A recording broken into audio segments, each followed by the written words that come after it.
Let me show you how to factory reset your iPhone to sell it. Now, if you're on your iPhone and you wanted to delete out all of the apps, you wanted to delete out all your photos, etc., I'll show you how to completely wipe it out, back it up so that you have everything in case you get a new iPhone and make it ready to sell.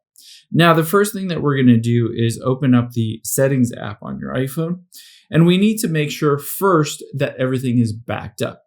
To do that, we're going to tap on your name at the very top and then tap on iCloud. That's where everything is currently backed up. I would recommend tapping Save to iCloud where it says See All, and then making sure all of these are turned on, including all of these apps are toggled on. A really important one is your photos. Make sure Sync This iPhone is turned on, in addition to messages. After we've done that, let's go back one and tap on iCloud Backup. This will show you your most recent backup if you have one. You can see mine was at 12:08 a.m.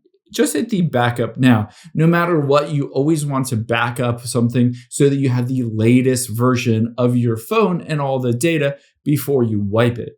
After you're done going through the backup, so just wait for it to go through the steps, you're going to go back to the very beginning here. So at the very beginning of the settings, the second thing we're going to do is sign out of your iCloud account or your Apple ID account on your phone.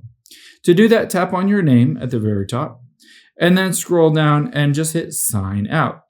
Now, keep in mind, you can choose to erase this iPhone. Keep in mind, when you choose to do this, it doesn't necessarily do as good of a job as a factory reset. So I would just tap on sign out, but don't erase, and then just hit continue. Now you will need to basically go through this consent that it'll sign out of Apple account, find my, and it will remove any cards from your wallet.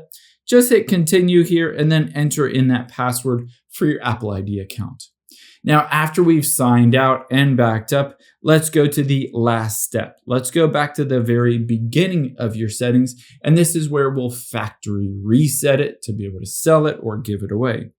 So just tap on General from here, and then scroll down to the very bottom. You can see Transfer or Reset iPhone, tap on that, and then erase all content and settings. It says this will erase out of everything. It will delete all of your apps. It will remove your wallet. It will also remove your eSIM if you had a phone number associated with that iPhone. Now just hit continue on here, and you're going to choose this delete eSIM and erase data, the last option. By going through this process, you've backed everything up, you've signed out, and now you've erased everything. I hope this helps. If it did, hit the subscribe button down below. It really helps me out. Thanks, guys.